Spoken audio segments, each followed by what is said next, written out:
So ayan, magandang araw na naman po sa ating mga ka-DA. Ayan, quick review na naman po tayo sa ating releasing today. Ayan. So for today's video po yung ating DA64V Simi Wagon. So ayan, mas kilala po ito natin sa pasag na Suzuki EV van or transformer van. So ayan, nagpadagdag si buyer ng brand new mags at saka tire. So semi outer at nagpadagdag din po siya ng carrier. Ayan, so two-tone, white at saka black. So ayan, yung size po ng ating gulong ay 65R13. So ayan, check po natin yung interior. So ayan, original yung door pads. Siyempre yung ating brand new upholstery with two combination color. Yan, beige at saka black. Siyempre brand new ceiling.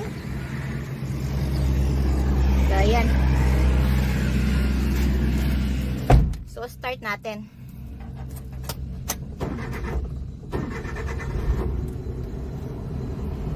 So ayan, nagpadagdag si buyer ng extra fan.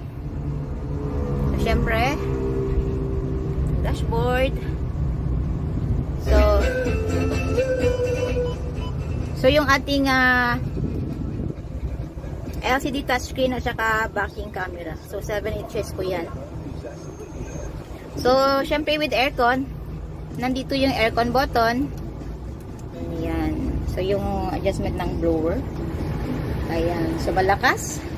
So automatic transmission, nandito po sa dashboard yung kanyang gear. So ayan.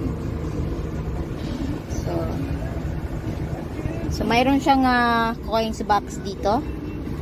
So yung ating cup holder or bottle holder. So may lagayan ng mga small things. So, may armrest. Ayan. So another lagayan. So yan, glove box. So meron din ditong glove box. So ayan. So DA64V, bale, ayan, front power window po ito. Ayan, no. So ayan.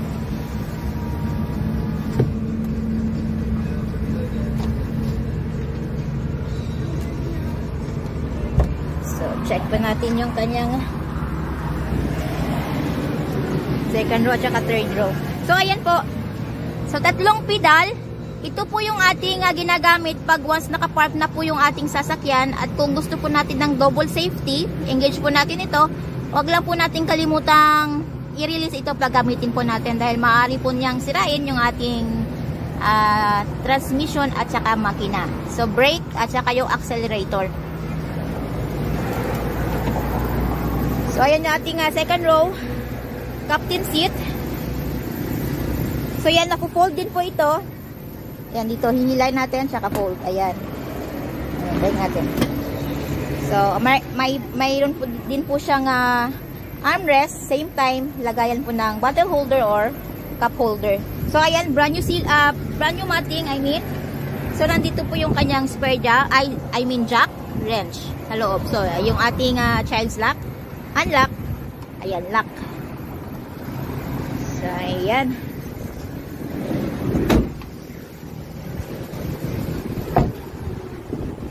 So, ayan. Ito po yung Q60 engine, 12 valves, 660cc. So, list of the inclusion po natin yung ating brand new battery, brand new upholstery, brand new matting, brand new engine oil, gear oil, brake oil. So, bago din po ang spark plugs nito. At syempre, kasama na din po sa list of inclusion natin yung ating free spare tire, jack at saka wrench. So, yung ating compartment area. So, ayan. So, hindi na po nagpa-doon si buyer ng extra back seat. So, later on po, pwede naman niyang palagyan. So, ayan. Malapad po yung kanyang compartment area. So, ayan. So, yung spare tire po, nandito po, nakalagay sa ilalim po niyan. Loose lang po natin ito. Mahuhulog na po yung ating extra tire.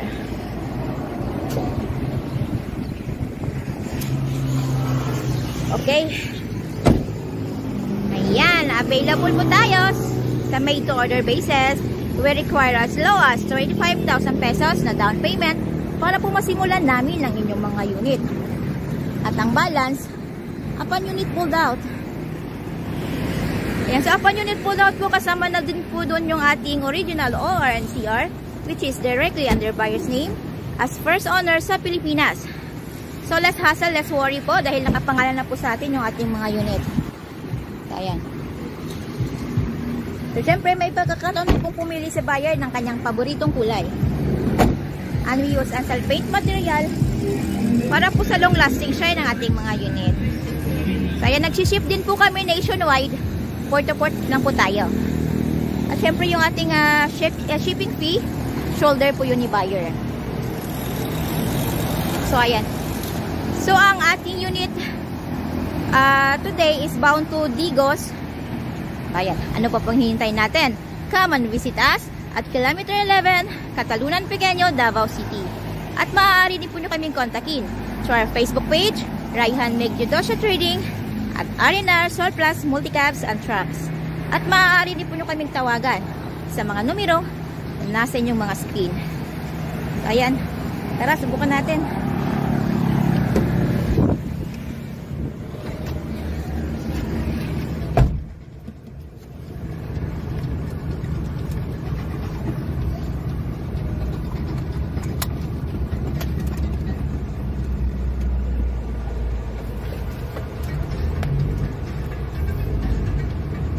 Kita-kits po tayo ulit para sa ating panibagong surplus unit review.